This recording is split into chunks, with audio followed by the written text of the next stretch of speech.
Hi there. In this video I'm going to show you on this HP ZBook 15 G2 how to remove the keyboard, also reach the RAM on the other side under the keyboard, and also change the thermal paste on the GPU and CPU, and clean the fan if you need to.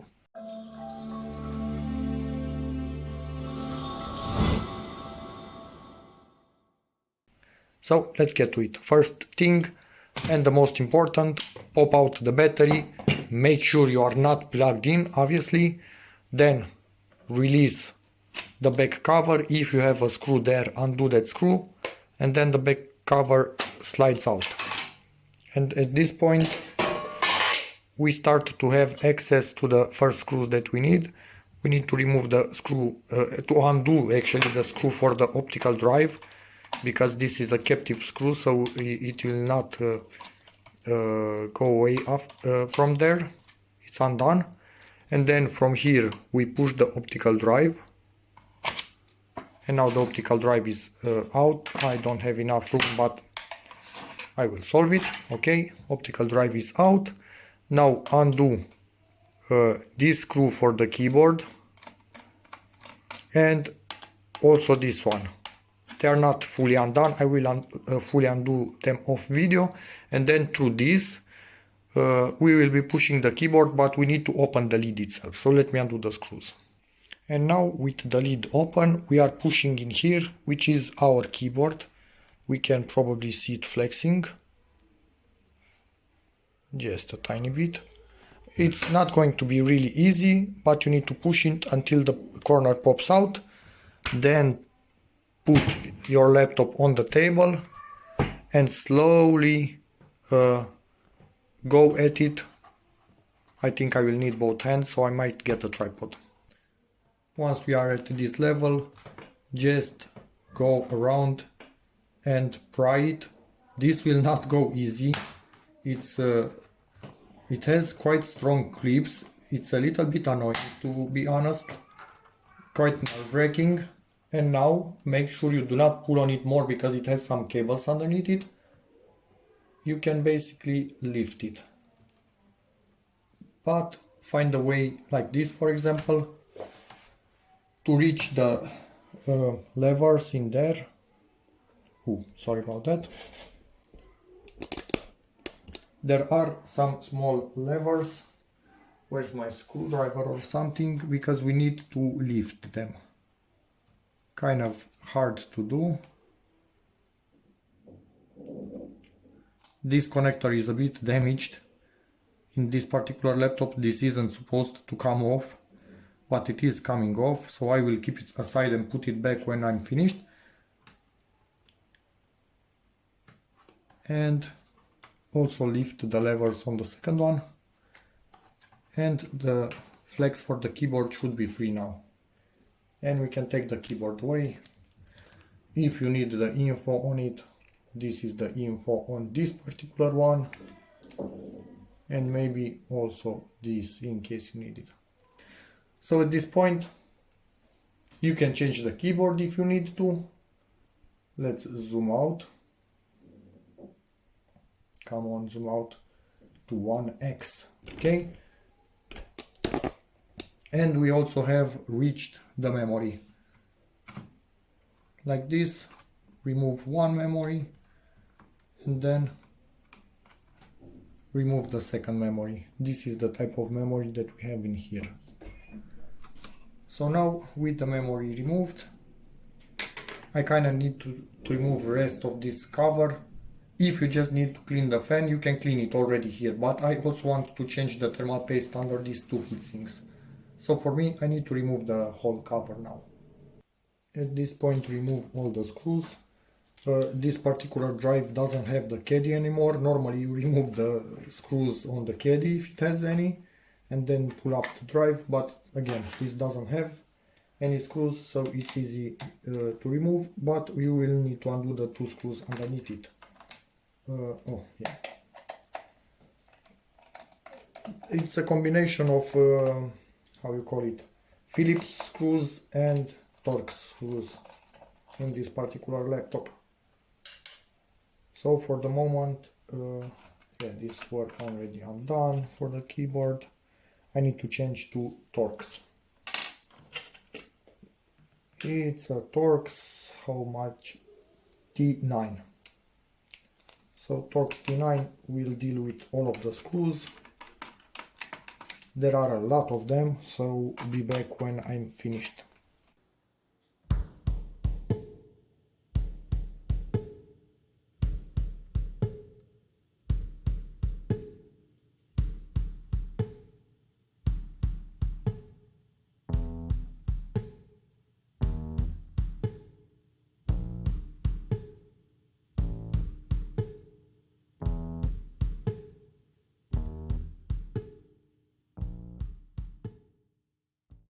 All the screws are done on the back side. We have one single screw right here in the middle. We will undo this one. And in theory now this should be popping out. Depends on what tools you have. You kind of need to get underneath it. I will probably end up scratching it a little bit because I don't have the proper tools, but luckily I can get underneath it from this bay in here, which doesn't have anything installed in it, and it's gonna destroy my fingernail. Yeah, you kind of need some plastic tools to get this apart, or just pure stubbornness, depends.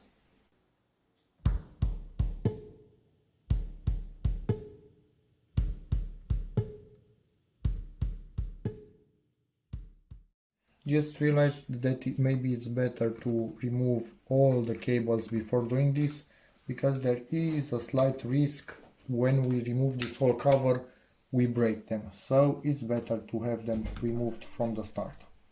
It's not going to be extremely easy, but we can do this. Let's see.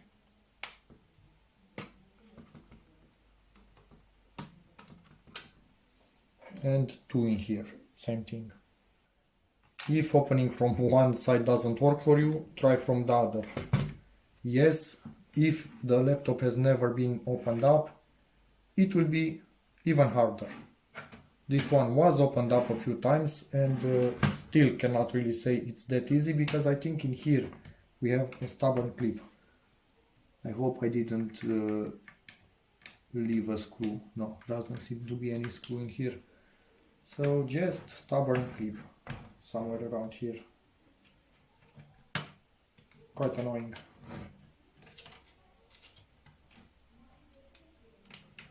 Like this, and maybe like this. So it's one single clip holding this whole thing together. Let me see if I can do it in any other way, maybe lift it from the other end or something. It's annoying. And I think it also has, is it a screw? I sometimes hate laptops. Oh, I forgot a screw. My bad, forgot a screw. So let's undo that screw first, and then again try from this end to remove the palm rest itself.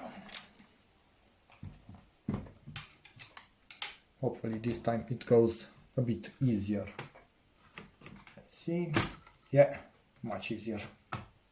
So that part is lifted, and now we only have one screw and this to put back. I think it was here. Man, but it also wants to clip back. It's kind of stupid. Did I miss a screw in here? I did. I missed a screw. Damn it. Luckily I didn't pull on it too hard. It was a screw in there. So they were basically two screws right next to each other, and I missed one of them. So any single time when something is not going as you plan, don't pull on it. If it doesn't want to come apart, better check. Otherwise you will have a puzzle in your hands, and it will require maybe some new parts to assemble back. So cables are already undone. At this point it's coming apart. And at this point, after it's coming apart, to change the thermal paste, basically lift the connector for the cooler, undo the screws, 4 of them for the CPU and 4 of them for the GPU. You might have the tendency to not undo them enough, so do your best to make sure they are undone enough. They are captive screws, so they will not fall anywhere. The head on them is pretty shallow, so your screwdriver might have a tendency to escape. I think it's intentionally done like this, so you cannot over tighten. Probably, or maybe not, who knows. Okay, and at this point yours will lift way harder, but mine has already been lifted once, so I just need to clean this with some alcohol and some tissues, and also the GPU and CPU. Make sure you don't damage any of the tiny caps on the CPU or on the GPU, because then it will never work. And make sure these do not fall. They are the tiny heat pads for the RAM chips. And there are a few others which are still in place and in here. So don't lose those, make sure they do not move. And now let me clean this with a brush, the cooler itself and all of that areas.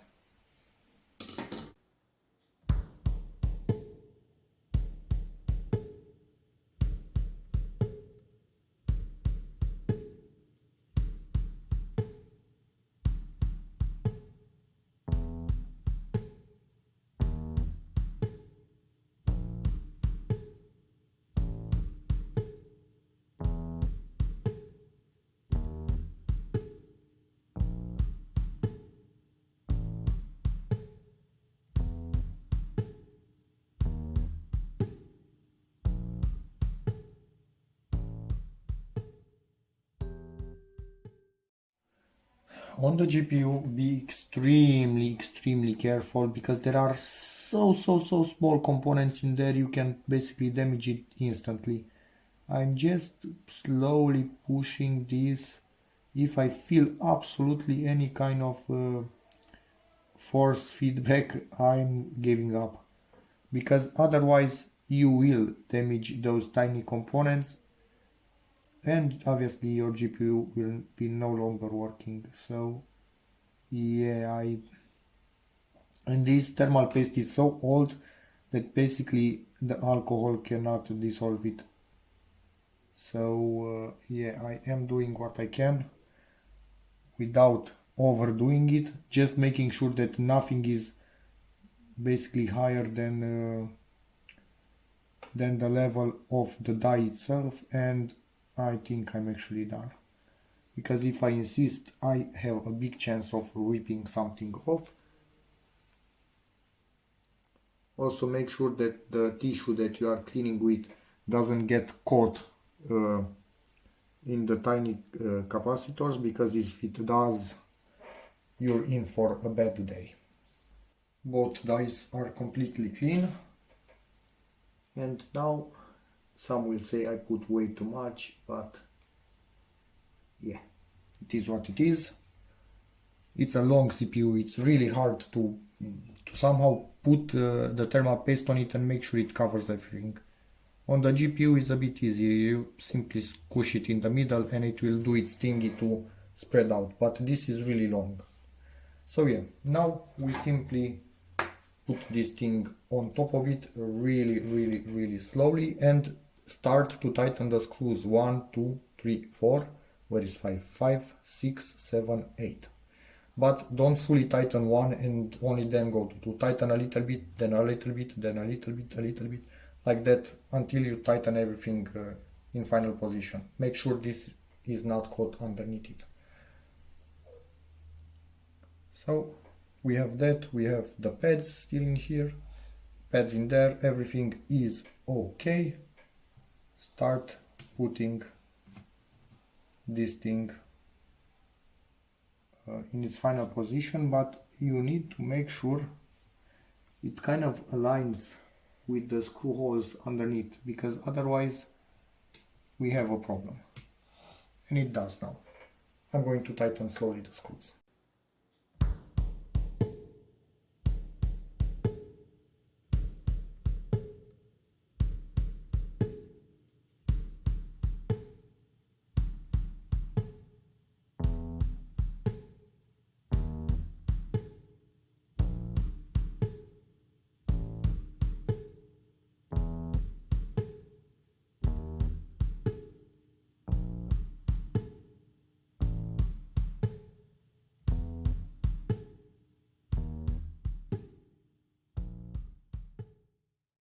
Screws are done. Now put in the connector. It's a small connector, so it's a bit tricky, but it's back in. You can put a memory in here now, or you can wait a little bit. Where was this? Was it like this? Was it like this? Don't remember how this was in position in here, honestly. I think like this. Yeah, seems appropriate. Anyway, so yeah, in theory we can put back the cover now, and the memory we'll put in a moment, because we still have enough access for it. Now for the cover, put it in at the bottom if you can, and then start clipping it as much as you can all around. This particular laptop doesn't really have that many clips left. It was opened up a bunch of times. Now we need to put in here a screw and then connect the 4 cables. To connect the cables, you need to simply slide them. Make sure it's the lever is fully open, and slide the cable. Yeah, this one is quite badly bent, probably from opening up so many times. Make sure it slides all the way in. It should have a line at the appropriate level. Yeah, it was all the way in. And then simply close the connector. It's kind of hard to do, but yeah, also keeping the cable pushed. Make sure you don't slip your tool into the motherboard, and it's pushed in and locked in place. You can check with the line, it's okay. Do this for all of them. Now we put back in the memory. Where is it? Make sure you don't touch the contacts on the memory ever.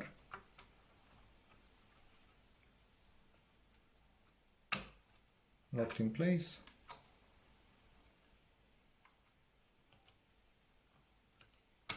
And the other one locked in place, so although I don't feel like this one is properly in place.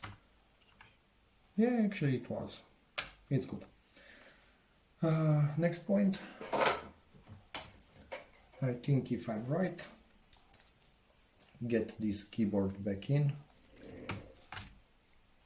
It's ideal to not touch the part of the connectors where they actually have exposed contacts. So I will be cleaning this one just a tiny bit in case it was ever touched by mistake. Also this one.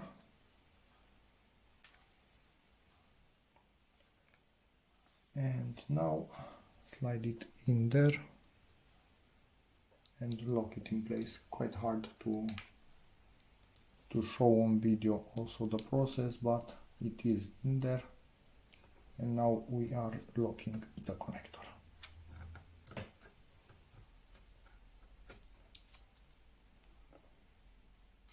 And we are locked. Next, this little guy, and again this connector has an issue. It's a bit damaged, so I will be coming with the plastic by hand and trying to align it with that particular lower part of the connector that's still on the board. This got damaged at a point in time, but luckily it still locks in place. So I pushed it in, and in theory also the keyboard is now in place. Make sure that screw is in, don't forget about it. And now I don't think there are any other screws as far as I remember under this.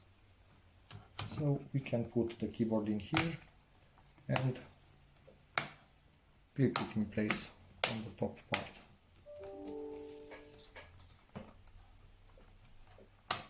And it's clipped all around. Perfect. Now rotate this little thingy. Initially tighten the screws for the keyboard, 2 of them.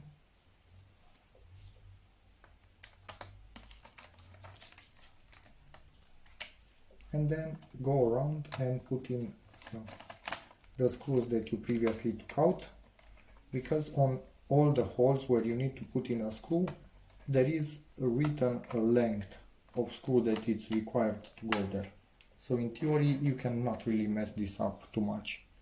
For example, these are the long screws, and they write on all the holes that they are 6 millimeter long, M2.5 times 6 long.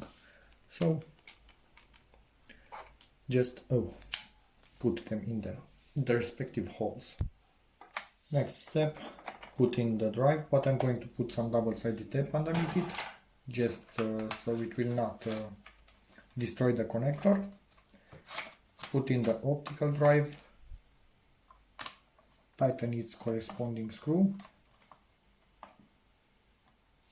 and in theory at this point we can put in the cover, but let me deal with this. Be back in a second. And let's do this. Some double-sided tape in here. Don't put too much of it. You will regret that later, but hopefully you still have the caddy.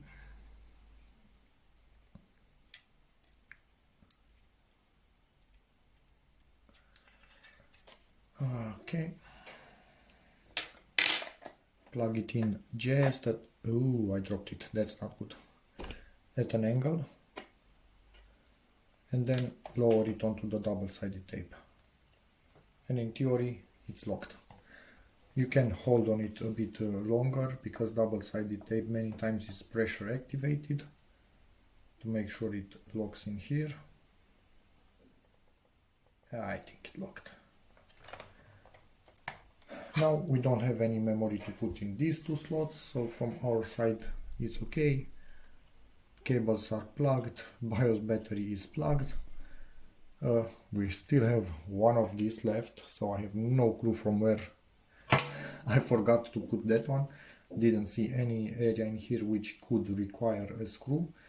So yeah, there's that. One of the screws is missing from somewhere inside of this particular laptop, because there are so many of them. And now, this was locked, which is not a good idea. Make sure it's everything unlocked. And now you can lock it, so this will not come out. And in theory, also put in the battery and also lock it, so it will not come out. And we are done. Hopefully it will actually start. And yes, it's working. So at least in theory what we did here is all good. Let me see if the keyboard is working. Yep, it's working.